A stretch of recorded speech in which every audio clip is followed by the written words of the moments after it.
মানুষ সবচাইতে বেশি ঈমান হারায় দুই জায়গায়, একটা হচ্ছে ভণ্ড পীরের কাছে আর একটা ভণ্ড নেতার কাছে। এই দুই জায়গায় মানুষ সবচেয়ে বেশি ঈমান হারায়। ঈমান হারাবার বেশ কিছু জায়গা আছে, তবে এই দুই জায়গায় আমি দেখেছি বাংলাদেশের মানুষ সবচেয়ে বেশি ঈমান এই দুই জায়গায় হারায়। কখনো কখনো পীরকে এত বেশি সম্মান করে, পীরকে নিয়ে বাড়াবাড়ি করতে করতে তারে আল্লাহ পর্যন্ত তুলে ফেলে দেয়। আবার ভণ্ড নেতার কর্মীরা ওই নেতারে এত বেশি তেল দেয়, তেল দিতে দিতে দিতে দিতে আল্লাহর গোলামি বাদ দিয়া নেতার গোলামে পরিণত হয়ে যায়। আমার ভাইরা ভালো করে বুঝবেন, আল্লাহর ক্ষমতার মাঝে যদি আপনি কাউকে অংশীদার করেন তাইলে সাথে সাথে শিরিক হয়। জোরে কন, সাথে সাথে কি হয়? সাথে সাথে শিরিক হয়ে যায়। আল্লাহ রাব্বুল আলামিন কোরআনুল কারীমের মধ্যে আমাদেরকে বললেন, তাবারাকাল্লাযী বিয়াদিহিল মুলক, সুমহান সেই সত্তা যার হাতে সকল ক্ষমতা। সকল ক্ষমতা কার হাতে? আল্লাহ রেখাতে বললেন, আন্নাল কুওয়াতা লিল্লাহি জামিআ, সকল ক্ষমতার সবটুকুন আমি আল্লাহ তাআলার হাতে। তার মানে দুইটা আয়াত থেকে আমরা বুঝে নিলাম ক্ষমতা আছে কার হাতে? আমাদের সমাজে একটা শ্রেণী আছে, তাদের নাম আমরা দিয়েছি কাদিয়ানি। কাদিয়ানি সম্প্রদায়, দুনিয়ার সব মুসলমান একমত, কাদিয়ানি যারা হয় তারা কাফের হয়ে যায়। ঢাকার বকশী বাজারে কাদিয়ানিদের মসজিদ আছে, আহমদিয়া মুসলিম জামাত আহমদিয়া জামে মসজিদ।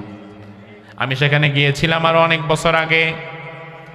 আমি চিন্তা করলাম যে তাদেরকে আমরা কেন মুসলমান বলি না? আসলে তাদের আর আমাদের মাঝে বিপরীতটা কোথায় হয়, বৈপরীত্যের জায়গাটা কোথায়, এটা দেখার জন্য আমি তাদের মসজিদে গেলাম। আমি অবাক হয়ে দেখলাম তাদের নামাজ আমাদের নামাজ একই রকম, তাদের কোরআন আমাদের কোরআন একই রকম, তাদের আজান আমাদের আজান একই রকম, তাদের একামত আমাদের একামত একই রকম, কোনো আলাদা পার্থক্য পাইলাম না।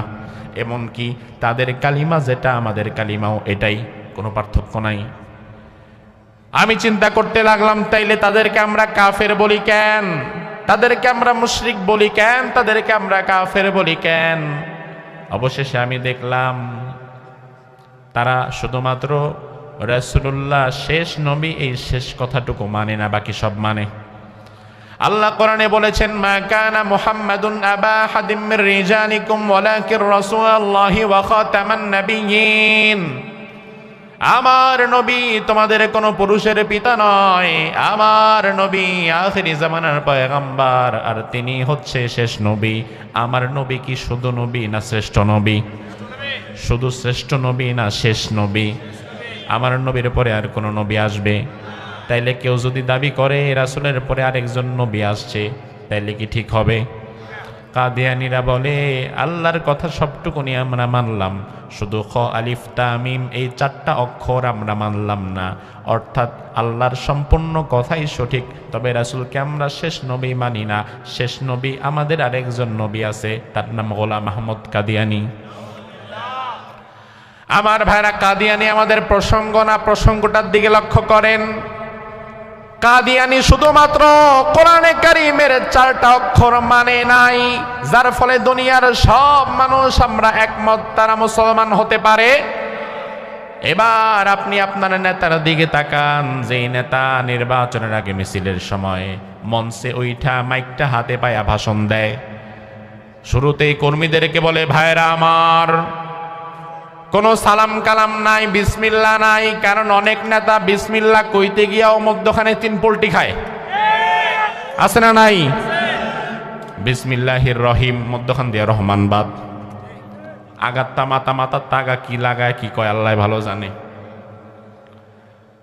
বিসমিল্লাহ ঠিক মতো বলতে পারে না, জনগণের সামনে দাঁড়ায় বলে, ভাইরা আমার, সকল ক্ষমতার উৎস জনগণ, সকল ক্ষমতার উৎস জনগণ। এই কথা বলার মতো নেতা তো আমাদের সমাজে নাই। অথচ আল্লাহর কোরআনে আল্লাহ দুই জায়গায় বারবার করে বলেছেন। এক জায়গায় বলেছেন আন্নাল কুওয়াতা লিল্লাহি জামিআ, আরেক জায়গায় বলেছেন তাবারাকাল্লাযী বিয়াদিহিল মুলক, এক জায়গায় বলেছেন সুমহান সেই সত্তা যার হাতে সকল ক্ষমতা, আরেক জায়গায় বলেছেন সমুদয় ক্ষমতার মালিক আমি আল্লাহ। কাদিয়ানি যদি কোরআনে কারীমের একটা অক্ষর বাদ দেওয়ার কারণে মুসলমান থেকে বের হয়ে যায়, তাইলে তোমার নেতা যে কোরআনে কারীমের দুইটা আয়াতের অস্বীকার করে দিয়েছে, সে তো আরো আগে মুসলমান থেকে খারিজ হয়ে গেছে।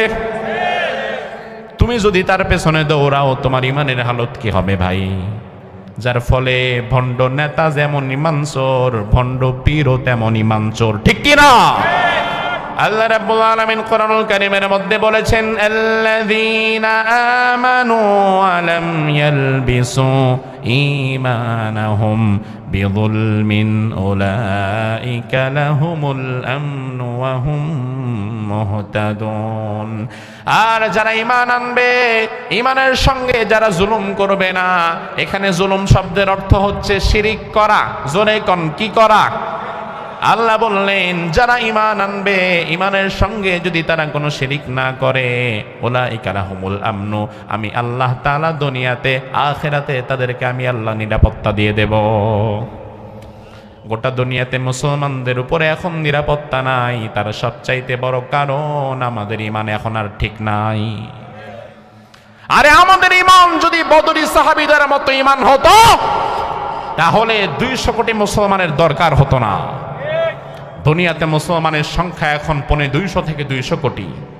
আর গোটা দুনিয়ার অর্থনীতি, ব্যবসা, সমাজনীতি, রাজনীতি, সব মিডিয়া সেক্টর থেকে শুরু করে এভরিথিং কন্ট্রোল করছে ইসরায়েলে বসা মাত্র 57 লক্ষ ইহুদি। 200 কোটি মুসলমান দুনিয়া কন্ট্রোল করতে পারছে না, 57 লাখ ইহুদি ইসরায়েলে বসে দুনিয়া কন্ট্রোল করছে। আমাদের প্রথম কিবলা আল আকসা দখল করে নিয়েছে। আমরা তাকিয়ে তাকিয়ে দেখা ছাড়া কিছুই করতে পারছি না। তার কারণ হচ্ছে মুসলিম দেশের রাষ্ট্রপ্রধানদের ঈমান এখন আর ওমরে ফারুকের মতো নাই, বরং মুসলিম দেশের রাষ্ট্রপ্রধানদের ঈমান এখন আব্দুল্লাহ বিন উবাইয়ের মতো হয়ে গেছে।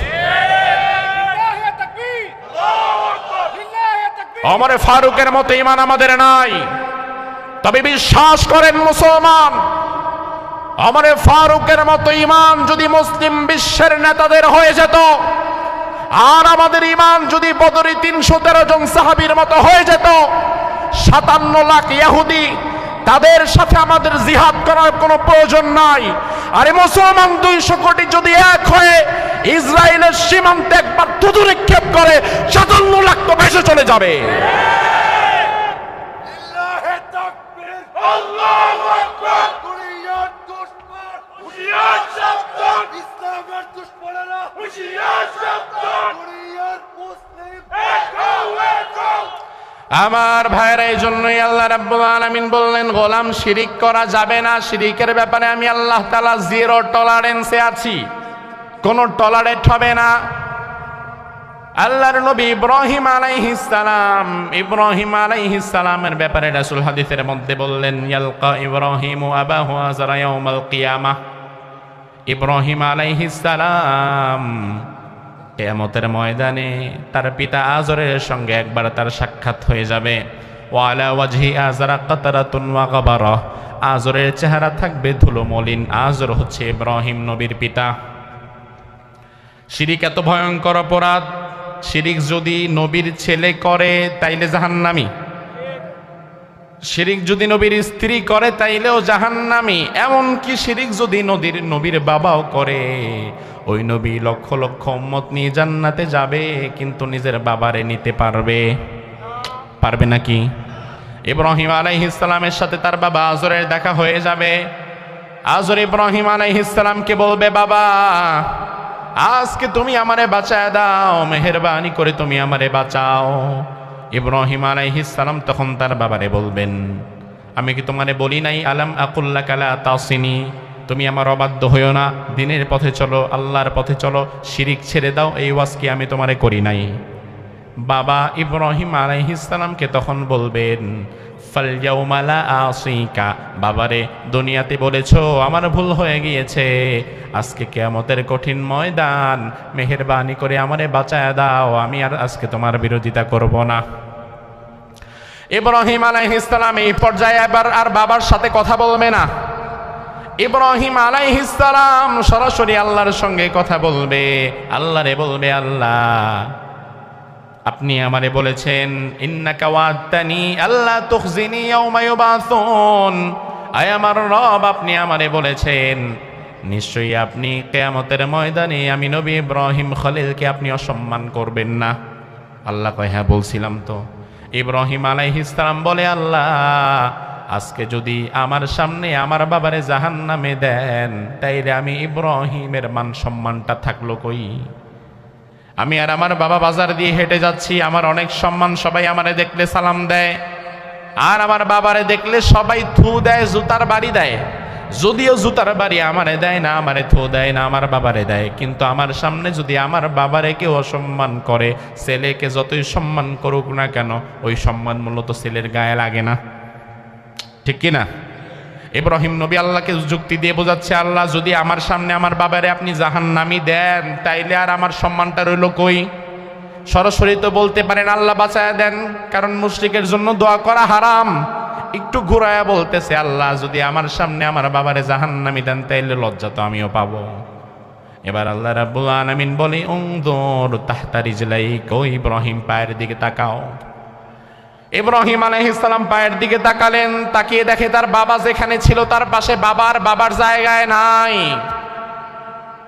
ইব্রাহিম আলাইহিস সালাম দেখেন বাবা আজর আর পাশে নাই, বরং তার পাশে একটা রক্ত মাখা ময়লা নোংরা মাখা একটা শূকর পড়ে আছে। আল্লাহ ফেরেশতাদেরকে বলবেন, ও ফেরেশতারা শূকরটারে নিয়ে জাহান্নামের মধ্যে ফেলো। ইব্রাহিম আলাইহিস সালাম অবাক হয়ে আল্লাহরে বলবে, আল্লাহ আমার বাবা কই? আল্লাহ বলবে, ইব্রাহিম আমি কোরআনে আগেই বলেছি, আমি তোমারে আগেই বলেছিলাম হারামতুল জান্নাতা আলাল কাফিরিন আলাল মুশরিকিন, যারা কাফির যারা মুশরিক আমি জাহান্নাম তাদের জন্য হারাম করে দিয়েছি। আবার তোমারে ওয়াদাও দিয়েছিলাম যে তোমার অসম্মান করব না। এখন তোমার সামনে তোমার বাবারে জাহান্নামে ফেললে যেহেতু অসম্মান হয়, তোমার সামনে তোমার বাবারে আর ফেললাম না, ওই ব্যক্তিরে আমি শূকর বানায়া দিলাম। এই শূকরটা তো আর তোমার বাবা না, শূকর বানায়া তারে জাহান্নামে দিলাম। তোমারে তোমার অসম্মান হওয়া থেকে তোমারে বাঁচালাম, তোমার সম্মানও বাঁচালাম, আবার তোমার বাবারে জাহান্নামেও দেওয়া হইল, দুইটাই হয়ে গেছে। তার মানে আল্লাহ শিরিকের বিষয়ে এত বেশি কঠোর, শিরিক ছাড়া অন্য যত গুনাহ রয়েছে আল্লাহ তাআলা চাইলে মাফ করে দিতে পারে, কিন্তু শিরিকের গুনাহ আল্লাহ তাআলা কখনো মাফ করবে? আল্লাহ রাব্বুল আলামিন কোরআনুল কারীমে বললেন, ইন্নাল্লাহা লা ইয়াগফিরু আন ইউশরাকা বিহি ওয়া ইয়াগফিরু মা দুনা যালিকা লিমান ইয়াশা ওয়া মান ইউশরিক বিল্লাহি ফাকাদ যাল্লা যালালাম বাঈদা। কেউ যদি আমি আল্লাহর সঙ্গে শিরিক করে আমি আল্লাহ তাআলা তারে মাফ করব না, তবে ওয়া ইয়াগফিরু আমি মাফ করব মা দুনা যালিকা লিমান ইয়াশা, শিরিক ছাড়া আমলনামায় যত গুনাহ রয়েছে আমি আল্লাহ যদি চাই আমি আল্লাহ সব মাফ করে দিতে পারি। সুবহানাল্লাহ বলবেন না? আমাদের বাংলায় একটা কথা আছে, শাসন করা তারই সাজে সোহাগ করে যে। আল্লাহ যেমন কঠোর আবার আল্লাহ তেমন রহমান, আল্লাহ যেমন আজিম আবার আল্লাহ তেমন গফফার। আল্লাহর হাবিব বলেন, আল্লাহ তাআলা হাদিসে কুদসির মধ্যে বলেছেন, ইয়া ইবনা আদম ইন্নাকা লাউ আতাইতানি বিকুরাবিল আরদি খাতায়া ثم لقيتني لا تشرك بي شيئا لاتيتك بقرابها مغفرة। ও আদম সন্তান, তোমার আমলনামায় যদি দুনিয়া সমপরিমাণ গুনাহ থাকে, তোমার আমলনামায় দুনিয়া সমপরিমাণ গুনাহ নিয়ে তুমি যদি আমি আল্লাহর দরবারে হাজির হও, কিন্তু তোমার আমলনামায় যদি শিরিকের গুনাহ না থাকে, জোরে ভালো করে বোঝেন কিসের গুনাহ না থাকে, আবার ভালো করে বোঝেন কিসের গুনাহ না থাকে। লাউ আতাইতানি বিকুরাবিল আরদি খাতায়া, তুমি আমার সামনে এসেছো আমলনামা ভরা গুনাহ, দুনিয়ার সকল গুনাহ, তবে আমলনামায় যদি শিরিকের গুনাহ না থাকে, সুম্মা লাকিতানি লা তুশরিক বি শাইআ লাতাইতুকা বিকুরাবিহা মাগফিরা, শিরিকের গুনাহ যদি তোমার আমলনামায় না থাকে আমি আল্লাহ তাআলা দুনিয়া ভর্তি ক্ষমা নিয়ে তোমারে মাফ করে দেওয়ার জন্য তোমার সামনে হাজির হব। আল্লাহু আকবার। ইসরাইলি রওয়ায়াত, ঈসা আলাইহিস সালাম একদিন যাচ্ছেন ইন দ্য মিন টাইম শয়তানের সাথে দেখা। ইসরায়েলি রওয়ায়াত। ঈসা আলাইহিস সালাম দেখলেন শয়তানের হাতে 3টা পোটলা। ঈসা আলাইহিস সালাম বললেন, যাও কই? কয়, দুনিয়ার বাজারে পোটলাগুলো বিক্রি করে দিয়ে আসি। শয়তান রে বলে, পোটলা বিক্রি করবা ভালো কথা, তোমার হাতে তো পোটলা 3টা, কি কি আছে বলো তো? শয়তান বলে, আমার প্রথম পোটলায় আছে জুলুম, আমার 2 নাম্বার পোটলায় আছে কৃপণতা, আর আমার 3 নাম্বার পোটলায় আছে হিংসা। মনে আছে? প্রথম পোটলায়, দ্বিতীয় পোটলায় কৃপণতা, দ্বিতীয় পোটলায়, তৃতীয় পোটলায় হিংসা।